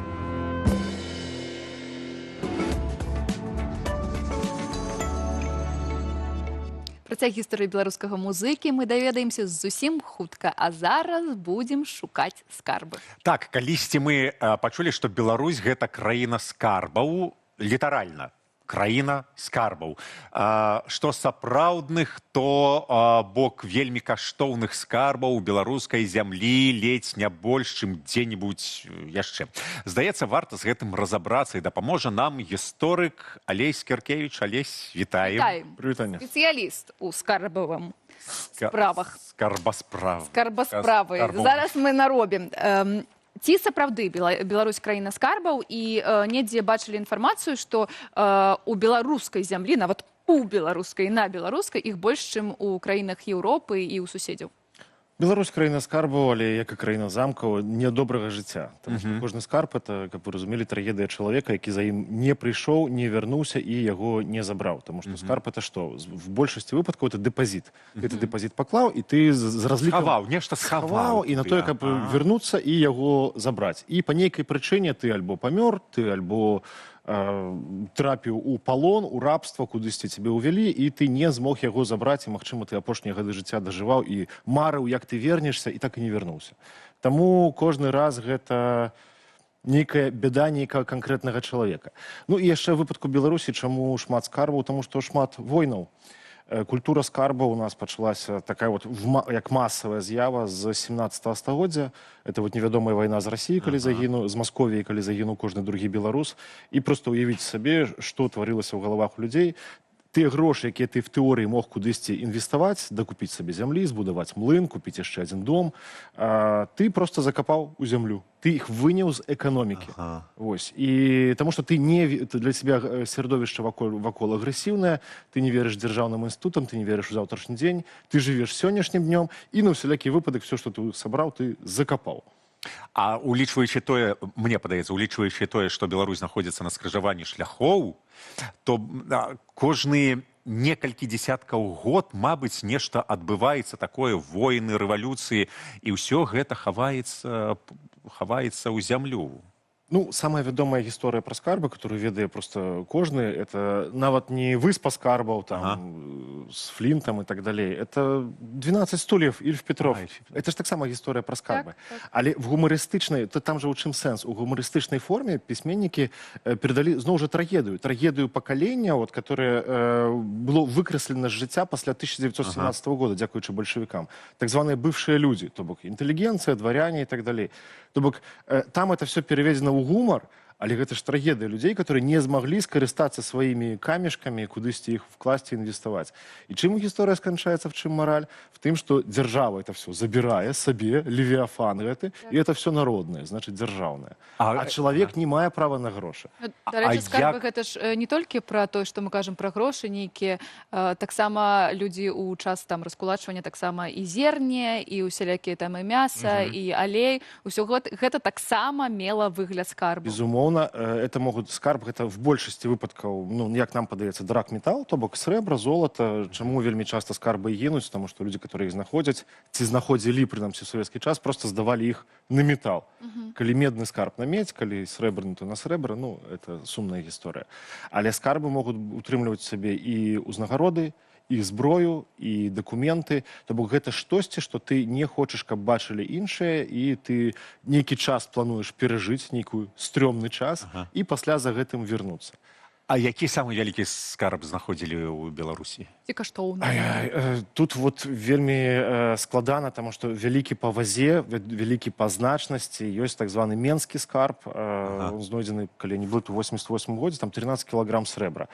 Але каштоўнасць жа не в кілаграмах срэбра. Ну, хаця уявіць сабе 13 кілаграм срэбра, это вельмі прыемна. Так, не на Нямізе? Это Валадарскага і Градскі вал, вось тыя краі, і там былі будаўнічыя працы, і просто знайшлі скарб. Там монеты, георгіўскія крыжы, здаецца, узнагароды царскія, таму што яны былі таксама з каштоўных металаў, і талеркі, розныя прадметы побыту, нейкія падсвечнікі. Рабочыя думалі, што это нейкі снаряд. Ну, у них же стереотип, что можно знайсці ў Мінску. Ну, снаряд, конечно же. А там 13 килограмм добра. И это так само части беда, потому что хутчэй за ўсё это часы революции, приходу большевиков, хтосьці вось схаваў, зрабіў сабе депозит. Іншыя скарбы, ну вось, зноў жа, як же судзіць, по килограммам ці не? Вот вішчынскі скарб, это 2 килограмма срэбра, але это элітныя князькія рэчы 12-13 стагоддзя. Это упрыгожванне, это просто раскошныя рэчы, і гісторыкі спрачаюцца, каму мог належаць гэты скарб. То бок гэта чыёсьці непростага чалавека і непростага нейкага вараціла альбо гандляра. Это кагосьці з княскай дынастыі. А як трэба, што трэба рабіць з гэтымі скарбамі? Давайте так, па-першае, па законе, калі ты вось, ну, будаваў нешта і знайшоў скарб, ці трэба там несці ў міліцыю. А другое, па гістарычным нейкім такім прынцыпам і маральным прынцыпам, каб гэта захаваць, каб не на металы гэта несці. Ёсць грамадзянскі кодекс Беларусі, па якім ты атрымліваеш там ці 50-25% трэба паглядзець, залежыць на чыёй этой зямлі знойдзена, як знойдзена. Просто сам кодекс весь час мяняецца.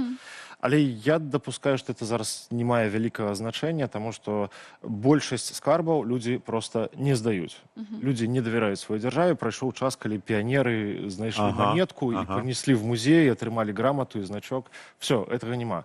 Таму і большасць скарбаў зафіксаваных у навуцы, это 70-е, 60-е, 80-е гады. З 90-х все, давер нейкі зеру да дзяржавы, ніхто нікуды нічога не несе. Так а што рабіць? Вось знайшоў, я не ведаю, срэбра. Талерку. Напрыклад, куды яе несці? Ну, не... Паважаным гісторыкам, сэнсу якія няма дома ведаюць... пакінуць. Добра. Ні, сэнс ёсць дома пакінуць. Калі вы давяраеце свайму дому. Добра, ёсць сэнс навуковы, таму што вы занесеце ў музей, там хаця бы яго зафіксуюць. Это вельмі важна, то бок склад скарба, што гэта, як гэта, таму што вельмі каштоўна, напрыклад, антычныя скарбы, яны сведчаць пра тое, што наша гісторыя куды даўжэйшая за Кіевскую Русь. У нас гандлявалі, было эканамічнае і палітычнае жыццё яшчэ ад часоў Хрыста, фактычна, ад пачатку нашай эры. Это важна, хаця бы зафіксаваць. А чыста, калі вы знойдзеце царскія манеты, чырвонцы, ну я б не нёс, я б нікому іх не аддаваў, напрыклад. Навуковай вагі нейкай яны не маюць, а здаваць дзяржаве золата в наш час, ну, прабачце. Ну, гэта не крымінальная справа, калі знойдуць. А вы нікому не кажыце. Большасць скарбаў, ну, зноў жа, няма сэнсу апеляваць нейкай статыстыкай, колькі знойдзена скарбаў у Беларусі, колькі тысяч. Таму што яшчэ больш людзі знайшлі і нікому пра гэта не сказалі.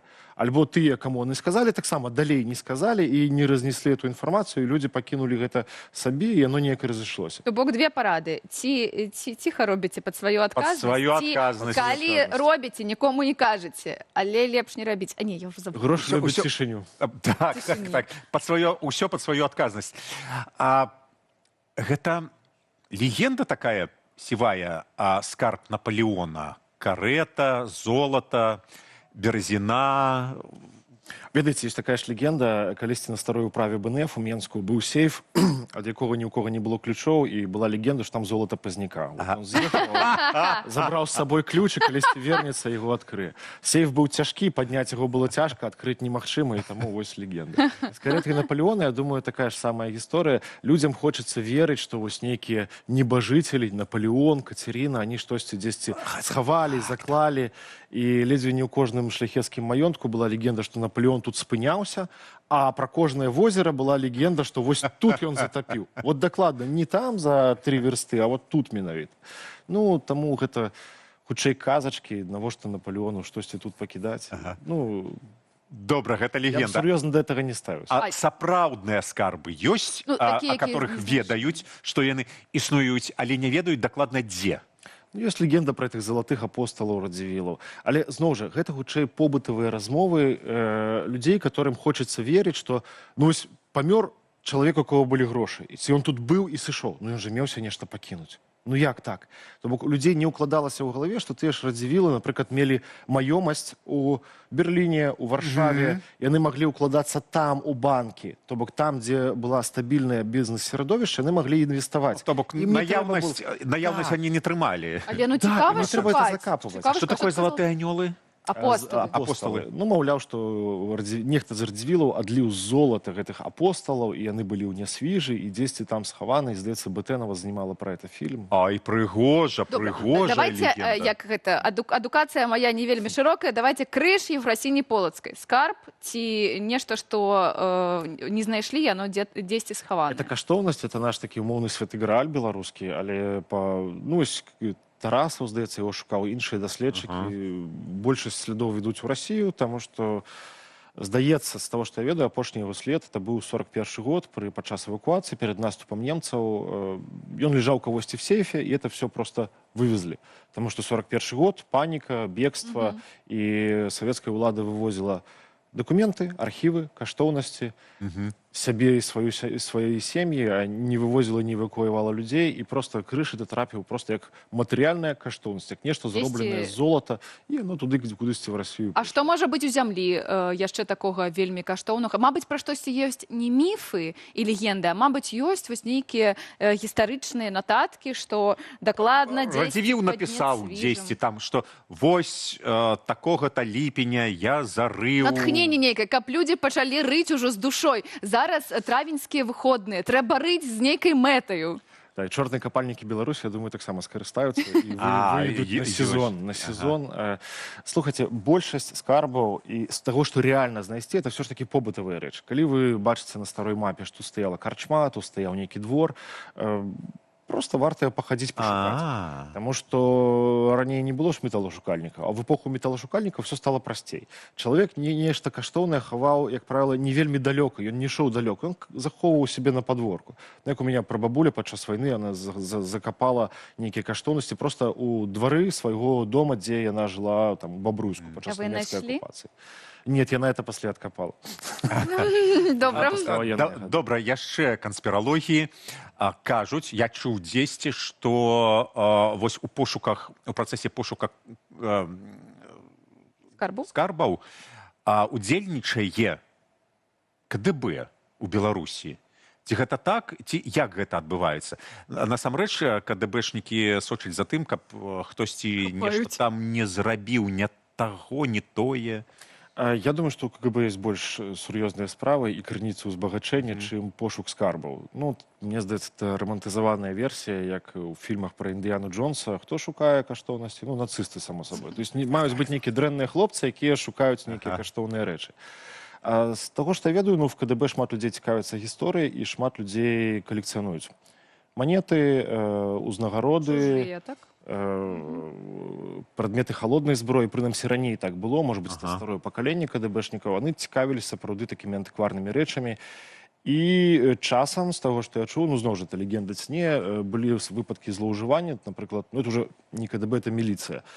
Падчас обшуку чалавек нешта знаходзіць і кажа... І калекцыянуе. Да, і калекцыянуе. І оно ідзе в колекцию. И для некоторых людей это было, ну, сапраўды... Это не только Беларусь, это постсоветская простора, это было просто сродком пополнения коллекции. Ты берешь человека и его пополняешь себе. Обшук, ідзе обшук, ты нешта убачыў, і оно тебе спадабалася. Але вяртаючыся да КДБ, я вось так подумала, але ж у іх ёсць нейкія архівы і дакументы, да якіх у там нават гісторыкаў ці простых людзей няма дасяжнасці, і то бок яны б маглі, мабыць, нешта там чытаць нейкія дакументы, разумець, што дзесьці там, дзе... Як вы казалі, тут стаяла карчма. То бок у іх ёсць гэтая вось нейкая крыніца, адкуль даведацца. Ну, вось гэтая сакрэтнасць, я думаю, што она захоўвалася хутчэй у савецкім КДБ. У них был доступ да старых мапаў, умоўна кажучы, яны маглі паглядзець, што дзе знаходзілася, і зараз этой мапы ёсць у інтэрнэце.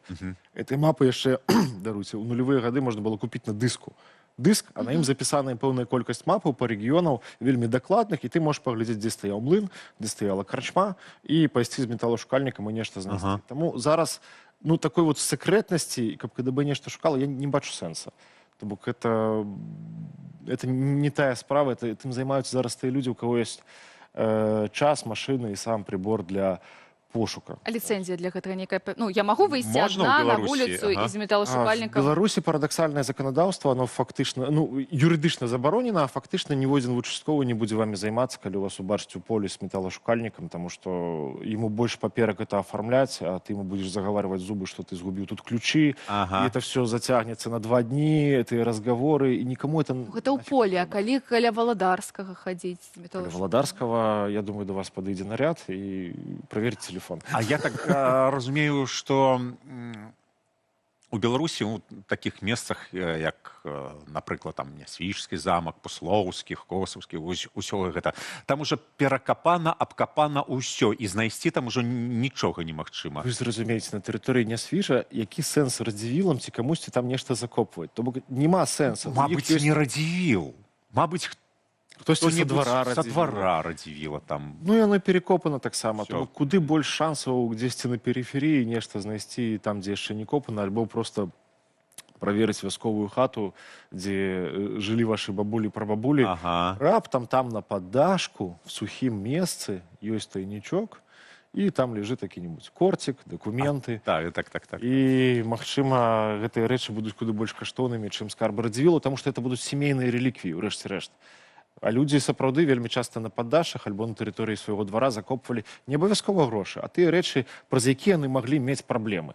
Калі у іх там хтосьці служыў у польскай арміі ці ў царскай арміі, там могуць быць і ўзнагароды, і фотаздымкі, і нейкія там памяткі, нейкія жэтоны гэтага чалавека. І для вас, калі вы это знойдзеце, это будзе сапраўды сямейны скарб. Аднойчы у адной бабулі ў вёсцы пад дахам я знайшоў, ведаеце што, партрэт Леніна. Ну, сапраўднае каштоўнае. Скручаны маслам Ён жыве партрэт, проста, да. вялікі партрэт Леніна. І яна мне аддала яго, Даўно падарыла. жыве. А я потым майму гіспанскаму сябру падарыў. Вельмі ганаруся табой. Дзякуй вялікі, Алеш, што Дзякуй вам. распавялі нам пра сапраўдныя скарбы. То бок, бульбу не саджаем, шукаем скарбы. Калі знойдзеце, пішыце ў каментарах, але не пішыце месца. Дзякуй вялікі. А мы нагадваем, што сапраўдны скарб – гэта самыя беларусы, вось нашы, гэтыя роднікі. Алесь Залеўскі з канферэнцыі беларусаў свету. Вось чую, што гатоў да нас Так, далучыцца. Алесь, вітаем. Так, Денис, Катя, вітаю ще раз. Ми протягуємо наші репортажі з конференції білорусів і білорусок світу 2026. Експерт Вадим Мажейко повідомив на дискусійній панелі про те, що каля мільйона білорусів виїхало з нашої країни у 2020-му у пошуках і утеках від подій, які у нашій країні відбувалися, ну і у пошуках ліпшої долі. Велика частка натурально поїхала до сусідів, Літва, Польща, спочатку так навіть Україна, але і шмат України Заходньої Європи, у тим ліку у Італію. Хоча здавалося б, у Італію ми їдемо, білоруси, як правило, відпочивати, як у музеї, так і у відпочинок, але у тим ліку і ховатися диктатури. Юлія Юхно побач со мною знаходиться, представниця народних амбасадів у Італії. Привітання, Юля. Ну, ось розкажіть про масштаб вашої праці, що ви там показуєте, музейні експонати, чим займається білоруська амбасада народного Італії? Ой, ну ми шмат чим займаємося, насамрэч. Ми займаємося усім ад легалізації до нават шелтер мы открыли ў прошлым годзе. Таксама цэнтр беларускай супольнасці існуе ў Флоренцыі. Наша дзейнасць у асноўным засяроджана ў Флоренцыі, ў Таскане, але ёсць таксама актыўныя суполкі ў Балоні, ёсць актыўныя суполкі на поўначы і таксама ў Рыме. Ну, то бок Італія, як вы ведаеце, краіна вельмі такая расцягнутая, таму мы стараемся быць актыўнымі на ўсіх узроўнях, і на ўзроўні міністэрстваў, і на ўзроўні парламентаў, і таксама на ўзроўні працы з беларусамі. І адзін з нашых асноўных напрамкаў гэта легалізацыя, дапамога ў працаўладкаванню, сацыялізацыі, інтэграцыі беларусаў, якія прыязджаюць у Італію. З цягам вось гэтых 5 год час ідзе, і некаторыя нават старонку перагортваюць, так? Але ці змяняецца пры гэтым мэты у вас? Бо вось такія ж самыя мэты хіба што былі легалізацыя, вось эта першасная дапамога была і на пачатку. Ці нешта мяняецца, ці амбасады народныя паглыбляюць неяк сваю працу? Ну, мэта у нас першае вярнуцца дамоў. Вось. А потым, канешне, бачучы, што людзі з'язджаюць з краіны, працягваюць з'язджаць, мы дапамагаем і намагаемся рабіць гэта цэнтралізавана. То бок мы зрабілі, выстраілі сістэму, якая працуе даволі добра, высілкамі валанцёраў народнай амбасады, асацыяцыі Талака, цэнтра беларускай супольнасці ў Флоренцыі, профісі Святланы Ціхановскай. То бок гэта ўсё розныя структуры, але яны працуюць разам, і таксама іншыя суполкі мы таксама калабарацыі робім з імі, то бок каб прасоўваць беларушчыну, Беларусь. І, ну, як я ўжо казала, асноўны напрамак гэта дапамога беларусам, таму што, ну, я сама уцікачка, калі я прыехала ў Італію, не было нікога, хто мне б дапамог і распавёў, як гэта рабіць, як прасіць уцікацтва, што трэба казаць на камісіі, гэтак далей. І таму зараз я, ну, тады, вось, 4 гады таму я вырашыла, што мой досвед можа быць карысны камусьці яшчэ, і вось з гэтага пачалася моя, праца, і зараз у нас ужо ёсць і пазітыўныя вынікі, то бок каля 30 чалавек атрымалі уцікацтва, дзякуючы таму, што мы працуем, я распавядаю пра працэсы і гэтак далей. Ну, мне здаецца, гэта добры такі результат. Сем'і інтэгруюцца, знаходзяць працу. У нас, як я ўжо сказала, ёсць шэлтер. Для уцікачоў ён невялікі, але гэта для людзей, якія прыязджаюць, і ім няма дзе жыць проста першыя часы. Здавалася, Італія такая прыгожая краіна, там можна жыць да жыць, але, напэўна ж, сумуеце па Беларусі, цяпер вясна, акурат сезон насаджання бульбы. Не сумуеце за пасадкай бульбы? Ці не саджалі ніколі? Ніколі не саджала, таму што па прафесіі былой я музыкант была, таму не вельмі была звязана з гэтым, але, канешне, па Беларусі я сумую, мару туды вярнуцца, таму што там родныя засталіся, таму што там магілы маіх бабулі, дзядулі, якія памёрлі, пакуль я была ў эміграцыі. Ну, то бок гэта ўсё такія асабістыя рэчы, якія мяне матывуюць таксама ісці наперад, і я сумую па дому. Я спадзяюся, што агульнымі нашымі высілкамі атрымаецца так, што мы вернемся дамоў. Позна. Дзякуй вялікі. Юлія Юхно, прадстаўніца народных амбасадаў Беларусі ў Італіі, была з намі ў гасцях. Ну а, шаноўнае гаспадарства, да наступных сустрэч. Дякую, Олесь, дякую, сябры. Вельмі цікава. Вось людзі з Італіі, напрыклад, прыехалі і Бульбу не сажаюць. не сажаюць бульбу. А вы ці сажаеце? Пішыце ў каментарах, калі ласачка. А вось наша наступная госці адкрыюць нам свет беларускай моды. Нашая сталая стылістка, аўтарка моднай рубрыкі Ганна Прышывалка і дызайнерка Вольга Кучаренко завіталі да нас. О как! Дадам, што разам яны аўтаркі YouTube-каналу Fashion Lunch. Вітаем, дзяўчыны, вітаем калегі, калежанкі. Ці існуе беларуская мода? Сказала, спытала і заплакала. Як вы увогуле ацэньваеце стан беларускай моды і ўнутры краіны, і ў замежжы? Вось такое пытанне. Хто працуе на моду, ці хто выкарыстоўвае модныя тренды? Давайте. Добра. Накадаеце, вось спецыялісткі ёсць. Ну ты не зря заплакал. Вообще, наверное, с большего пациент, как говорит Аня, скорее жив, чем мертв, но состояние моды у нас сейчас, я бы сказала, находится в состоянии стагнации.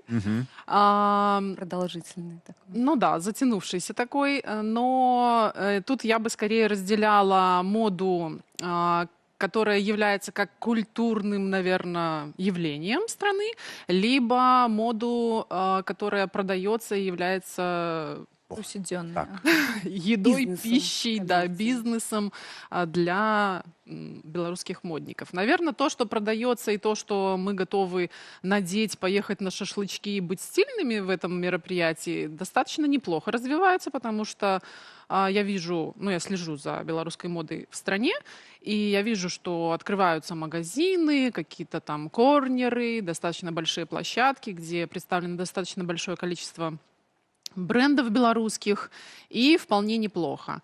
А вот культура, мода как культура, коим представителем я являюсь, наверное, и во времена, когда я была в Беларуси еще до эмиграции, и сейчас, мне кажется, еще в более худшем состоянии она находится, уже практически отсутствует, потому что я не вижу, чтобы делались хорошие, интересные, качественные показы. Опять же, тыдзень моды вам не пасуе? Ну, как бы я не вижу, чтобы тыдзень моды вообще присутствовал на белорусской территории. Ходят некие фэшн-шоу, все ж таки нечто шьют, некуда люди ходят. Не, этого нету. Сейчас этого нету. То есть, когда вот я была в Беларуси, то да, неделя моды развивалась на каком-то уровне, и сейчас уже, глядя на то, что было, хочется сказать, было вполне неплохо. Вот. То бок зараз ідзе нейкая дэградацыя. Нешта было так, зараз... Давайте стагнация это назовем. Не, гэта стагнацыя... Гэта стагнацыя. А чаму так адбываецца, Ганна? Чаму не развіваецца зараз? Падаецца, давайте вось так, пра бытавую моду, напрыклад, шмат же брэндаў сышло, больш з Расіі, чым з Беларусі, але ж некаторыя ўсё ж такі сышлі там, пакінулі толькі Inditex, я так разумею, Zara, вось гэтыя брэнды. Чаму тады няма нейкага такога росквіту нашай беларускай моды для паўсядзённасці і таксама беларускага? Нет, для паўсядзённасці как раз таки. Добра, а вось беларускага фэшн, дизайнерскіх нейкіх твораў, бо санкцыі ёсць, Луи Виттон не привезешь. Мы будем возвращаться всегда к финансовой составляющей. Это как для брендов должны быть инвестиции. То есть сам из своего кармана делать культуру страны ты не можешь. Вот. Также и финансовая составляющая должна быть для мероприятий, которые проводятся на эту тему, для каких-то ивентов, я не знаю, те же самые шоурумы, чтобы открывались, чтобы были представлены, чтобы выезжать дизайнером, показывать себя на мировой площадке тоже, потому что находиться только в закрытом пространстве невозможно. Это не будет культурой страны, это будет просто мы балуемся, вот такие, между собойчик балуемся. Когда белорусские дизайнеры представляются на мировой площадке, тогда мы можем говорить о каком-то понятии, что это белорусская мода, потому что нас сравнивают с другими странами. А яны представляются? Они представляются только те, которые выезжают за границу. То есть мы вот сейчас пытаемся это делать. Добра, я памятаю, вось, калі пачынаем размаўляць пра моду, для мяне існуе одно імя – Саша Варламов. Зараз ці есть хто? Вось такі гучны, Ну, Саша Варламов же не дизайнер, он организатор «Мельницы моды». Это конкурс для молодых дизайнеров. То есть как таковой, как дизайнер, он не особо глобально выступал. Вот. А сейчас как бы на белорусской территории, наверное, я бы не сказала какого-то одного такого имени. То есть это как бы есть какое-то просто расплывчатое понятие белорусской моды, но это все равно не достаточно высокий уровень, чтобы можно было говорить об этом как о культурном явлении. Ну, наприклад, унутры краіны зараз вось не робіцца нейкія фэшн-шоу, але вось Ганна, напрыклад, у мінулую нядзелю адбылася такая падзея, паказ беларускіх брэндаў у Польшы, у Еўропе. Я так разумею, мабыць, нейкія першыя, вось распавядзіце, ці першыя, ці былі нейкія іншыя паказы беларускіх дызайнераў. Што там было? Што была за падзея, якія былі дызайнеры і што мы там побачили? Вы побачили, Да, и мы побачим да, зараз. Да. Но давайте начнем с того, что это не первое мероприятие. И тут как бы это ни скромно не звучало, но, наверное, мы имеем с Олей к этому непосредственное отношение. Это 4-е мероприятие. Первое мероприятие с показом белорусских дизайнеров мы сделали в Варшаве в 2022 году. Да, это было еще тогда, называлось «Еднание» на базе Музея Вольной Беларуси. И потом вот мы пропустили только 1 год, 25-й, потому что запускали YouTube-канал. Вот, поэтому это уже 4-е мероприятие. И я хочу сказать, что самое главное, это то, что параллельно мы организовали Independent Fashion Community или незалежная модная суполка. И только благодаря тому, что мы занимаемся тем, что организовываем вот комьюнити профессионалов в области модной бьюти-индустрии, потому что это стилисты по волосам, это визажисты, это фотографы, это модели, постановщики показов, дизайнеры, стилисты. Только благодаря тому, что есть вот эти люди, которые хотят развивать белорусскую моду, вообще возможно, что происходят такие мероприятия, потому что у нас нету поддержки финансовой. Ну, зразумела, і так само і дзяржаўнай няма, бо не ў сваёй дзяржаве Ну, гэта робіце. Кучеренко. Да. Это, Познал. Это было закрытое closed fashion show. Это было 4-е мероприятие. Было 3 показа от белорусских дизайнеров: Кучеренко, Подберезка, Судаков. И организовано было модельным агентством Судаков и Independent Fashion Community, и ФК Area нашим. Вот. Закрытое было, потому что локация у нас была небольшая. Мы пока только вот так можем. Гэта мода для того, каб глядзець на яе, ці каб насіць. Ну, вось ці могла б Кацярына, ці Ганна, ці Вольга такое... Не, ну гэта можна, у гэтым можна. Я сейчас в этой одежде нахожусь. Разумею, у гэтым, а вот вось папярэдні было Хлопчика нешта... в майтках ты хотела запытать. Ну, вообще, я бы хотела вот что сказать. Мой такой важный посыл. Я считаю, что белорусские дизайнеры сегодня имеют огромный потенциал и обладают такими качествами, которые, мне кажется, могли бы их реально вывести, но если на международный уровень, скажем так. И это такие вот 3 назову качества, и это в том числе было показано на этом мероприятии. Это первое — высокий уровень интеллекта. Потому что и тут про все это, и образование, и общекультурный уровень, и эмоциональный интеллект, потому что я считаю, что то, что мы называем хорошим вкусом или художественным вкусом, это как следствие. Да? А второе качество, это, наверное, для многих уже даже не очень понятно, это такая интеллигентность, я бы сказала, потому что белорусские творцы, белорусские дизайнеры в своем самовысказывании всегда очень с большим уважением к своей аудитории, к себе, с большим чувством собственного достоинства высказываются. То есть это никогда не про хайп, не про кич, это что-то очень тонкое и очень достойное. И третье, очень важное качество, это то, что наши белорусские дизайнеры очень классно рефлексируют именно через творчество и визуал. И вот мне кажется, Армани, Патарабаны. Вот, в подметки нам не годятся. Но поэтому я считаю, что именно вот за счет вот этой вот базы, вот этих качеств, потенциал очень сильный у наших дизайнеров и у молодых дизайнеров в том числе. Но мы понимаем, что в нынешних реалиях, чтобы были перспективы, чтобы развиваться, этого недостаточно. Я гадоў 30 чую вось гэтую фразу. Патэнцыял ёсць. Ёсць дык, а дзе, калі мы ўбачым нешта у Мілане, у Парыжы? Калі ты набудзеш у Кучерэнкі, ну калі будзе мужчынская, напрыклад, а мабыць і не мужчынская, набывай больш вырабаў беларускіх дызайнераў, и адразу яны будуць богатейшие. Сложность, я считаю, в том, что мы живем сейчас в мире, так называемом экономике внимания.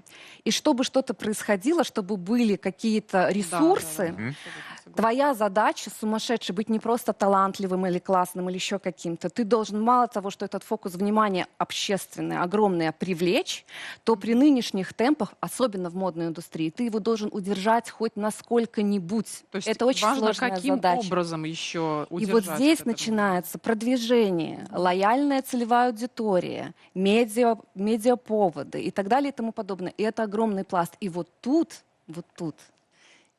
І тут І есть є мы. сталкиваемся. Тут есть мы. А давайте так, тут есть мы. И мы додадим уваги коллекции Ольги Так, Кучеренко. так. Розповідіть, що за коллекция, для кого? Як ти притягуєш увагу? Можно Ты набыть. задал вопрос, это коллекция для того, чтобы смотреть или носить. Смотри, я, вот как Аня сказала, рефлексирую. То есть чаще всего мои коллекции — это отражение того, что я переживаю на данный момент. Это не моя коллекция. Вот твоя. Да, это моя коллекция. Это носить.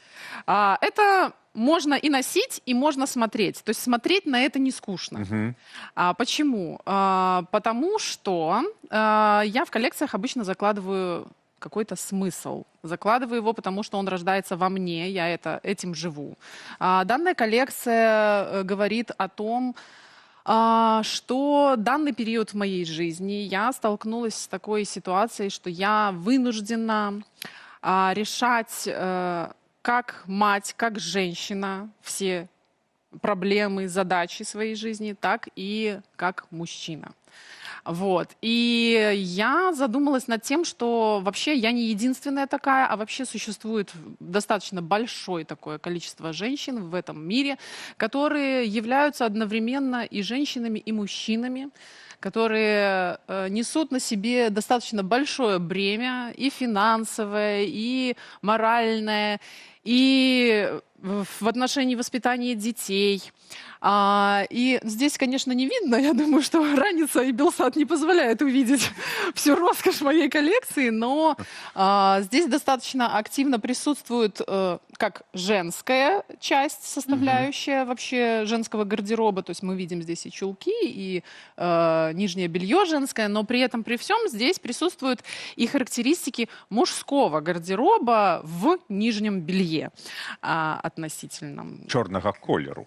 Ну, нет, черного колера, но там смысл не в том, что, например, в паховой зоне там были мужские гениталии.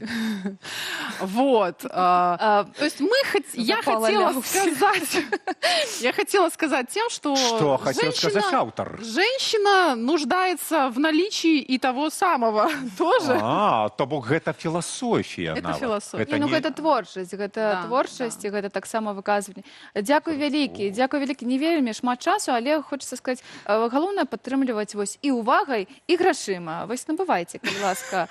Канал на Ютубе, нагадаю, шановне господарство, Fashion Lunch. Fashion Lunch. Ольга Кучеренко, Ганна Пришвалка.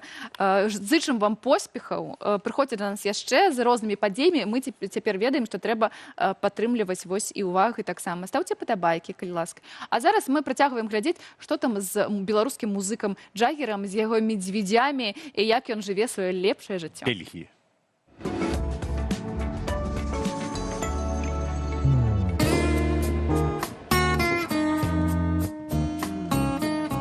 У меня есть такой принцип. Если мне чего-то не нравится, то я это не делаю. У меня вообще принцип по жизни. Помните, есть такая фраза, что если ты не хочешь ни дня работать, нужно, чтобы твое хобби стало твоей работой. Вот у меня это случилось. Но хохма знаете в чем? Что это вранье. Потому что приходится работать 24/7. Мозги никогда не выключаются. И когда мне, допустим, приносят интересный текст или ситуация, которая... Я становлюсь частью этого события. Потому что для того, чтобы песня зацепила человека, ты должен прочувствовать это, пропустить через себя.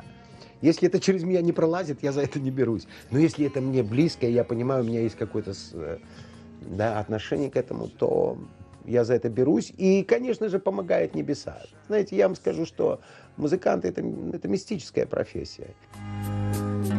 Гудок апошні кораблю учить з простори. Пустя чекаю і люблю, а треба у мора. Музыканты Божьи люди. О зарплате побеспокоятся ангелы. Не переживай, ты делай свое дело. Каб не калечить, як мне забыть, як не кахать, душа пустеча. Очень чувственно, очень красиво, потому что ты это пропускал через себя. Вот все эти тексты, это ж не просто ты ля-ля-ля, ха-ха-ха. Да? Это ж не ТикТок. Это жизнь. И мы просто, скажем так, украшаем наши мысли, украшаем звуком, украшаем мелодией. Ну и если это попадает в сердце, это лучшая благодарность, какой только может быть. Пакуль живое и болить, горить як свечка. И як мне с гэтым болем жить, душа пустеча. Когда меня спрашивают, почему ты эмигрировал, я всегда отвечаю одним словом. Я эмигрировал, чтобы жить в свободном обществе. Чтобы не переживать, не бояться за то, что ты что-то не так сказал, что тебя могут арестовать за мысли.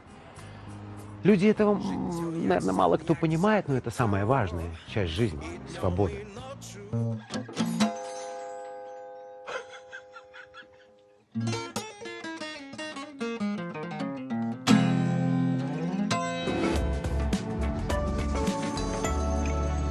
Амаль скончыўся наш час, але каментары Амаль, мы пачытаем. Пачытаем каментары?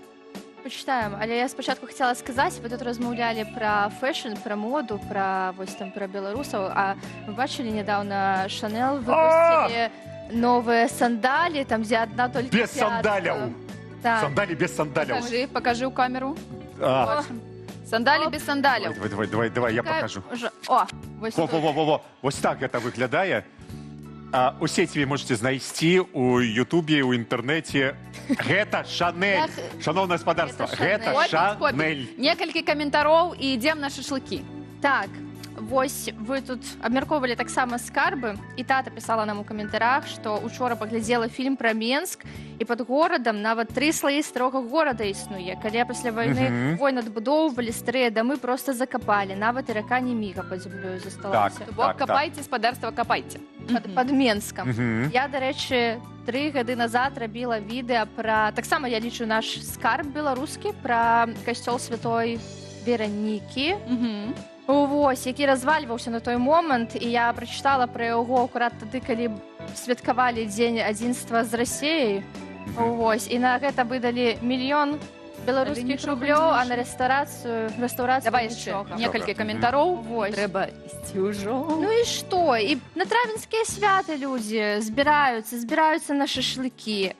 Вось, Владимирович піша, што зараз модна весці здаровы лад жыцця, але на травенскія мы за модай не гонімся. Сапраўды, я таксама ўжо адчуваю нейкі вайб, што трэба некуды ісці, нечага рабіць. Я люблю, але ну... Але не асуджаю. Давай апошні каментар і пойдзем ужо разам. Робіць. Што? Ну, бульбу саджаюць? Саджаюць бульбу, ідуць на шашлыкі. А хто нічога не робіць? Ідзіце шукаць крыж Евросиньи полок, не ведаю.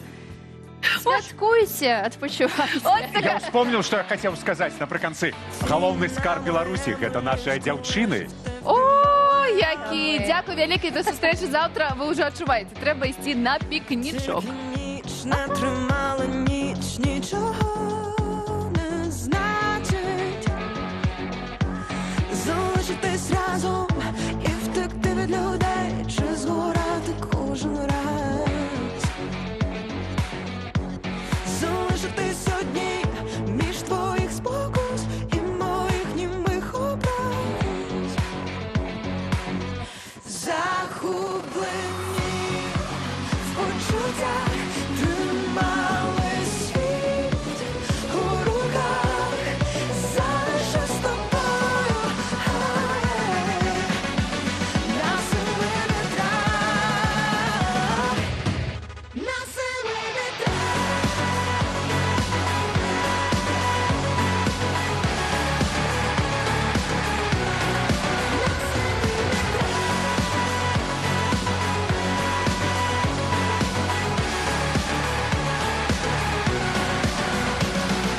Сіль розсипали все по починали із нуля. Знову лід розбивали лід, нам усе пробачить. Залишились разом і втекли від людей, і згорали кожен раз. Залишились разом між твоїх спокус і моїх німих образ. Загублені в почуттях, тримали світ у руках. Залишусь з тобою, на семи вітрах, на семи вітрах.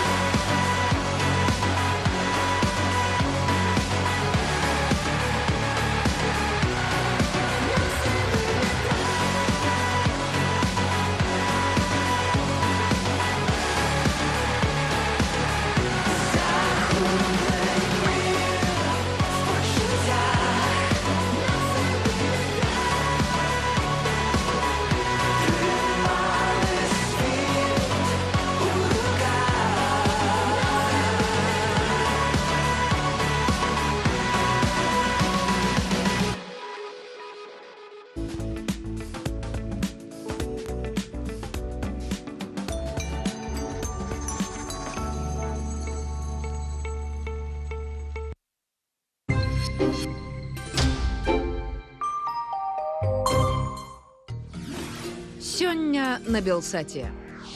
О 19-й гадзіне менскага часу падсумуем галоўныя падзеі дня ў інфармацыйным выданні «Аб'ектыў».